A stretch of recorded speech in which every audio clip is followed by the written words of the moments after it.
एक तरफ मैंने अपनी आपत्ति को दर्ज कराया था, वहीं दूसरी तरफ ये विश्वास भी मैंने मेरे प्रधानमंत्री आदरणीय नरेंद्र मोदी जी के पक्ष में जताया था कि सामाजिक न्याय की लड़ाई में मजबूती से समाज के हर वर्ग का ध्यान देने की दिशा में अगर आज की तारीख में कोई एक नेता, कोई एक व्यक्ति कार्य कर रहा है तो वो हमारे प्रधानमंत्री आदरणीय नरेंद्र मोदी जी ही हैं। ऐसे में कल जब मैंने इस बात का मैंने विरोध भी किया था कि लेटरल एंट्री में आरक्षण के प्रावधानों का ध्यान नहीं रखा गया है, उस वक्त साथ ही में मैंने इस बात को भी कहा था कि मजबूती से सरकार के समक्ष, मेरे प्रधानमंत्री जी के समक्ष मैं इस बात को रखने का काम करूंगा। सरकार का अंग हूं, कई ऐसी बातें हैं जो सार्वजनिक तौर पर कहने में मैं सामर्थ्य नहीं हूं। सरकार का अंग होने के नाते सरकार का संरक्षण करने की भी बड़ी जिम्मेदारी मेरे कंधों पर है। पर हाँ, कई ऐसे विषय हैं जहां पर असहमति होती है,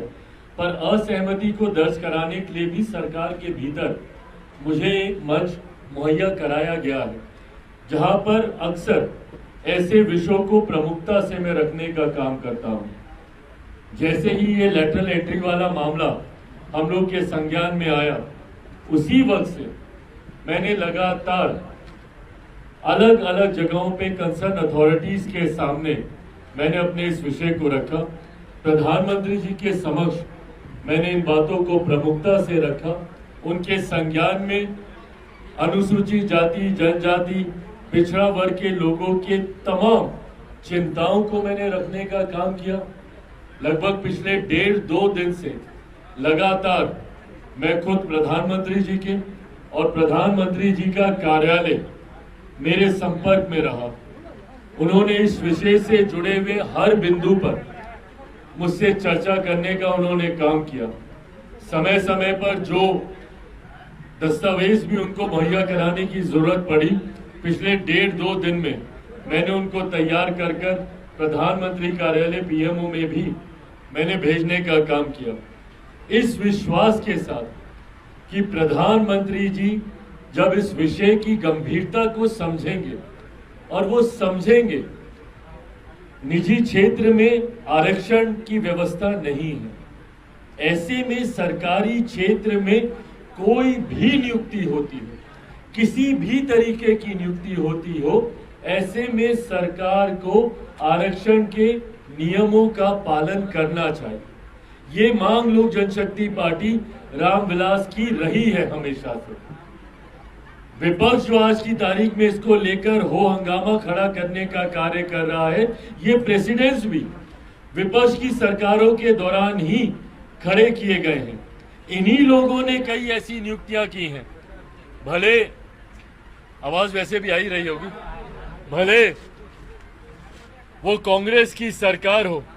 या कांग्रेस के नेतृत्व में अलग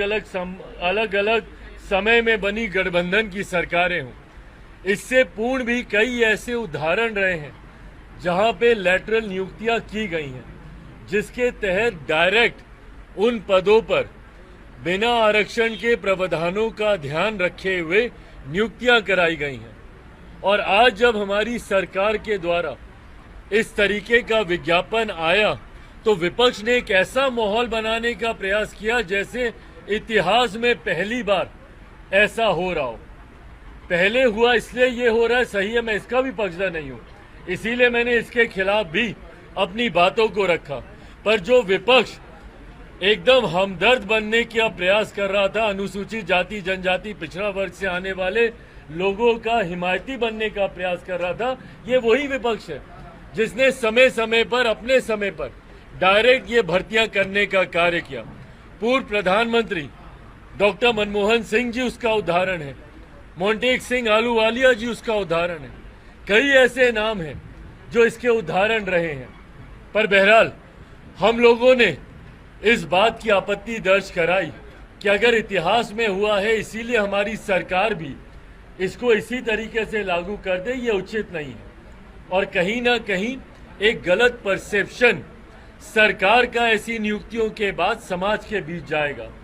मुझे खुशी है और ये मेरे विश्वास को पुनः बल देता है कि मेरे प्रधानमंत्री आदरणीय नरेंद्र मोदी जी ने समाज के एक बड़े वर्ग, अनुसूचित जाति, जनजाति, पिछड़ा वर्ग से आने वाले लोगों की चिंताओं को समझा और आज एक आदेश के तहत ये जो विज्ञापन निकला था इसको रद्द किया जाता है। मैं, मेरी पार्टी लोक जनशक्ति पार्टी रामविलास, मेरे प्रधानमंत्री आदरणीय नरेंद्र मोदी जी का धन्यवाद देती है और मैं समाज की तरफ से अनुसूचित जाति, जनजाति, पिछड़ा वर्ग से आने वाले लोगों की तरफ से भी मेरे प्रधानमंत्री आदरणीय नरेंद्र मोदी जी का मैं धन्यवाद करता हूं कि उन्होंने एक बड़े वर्ग की चिंता को सम्मान देने का काम किया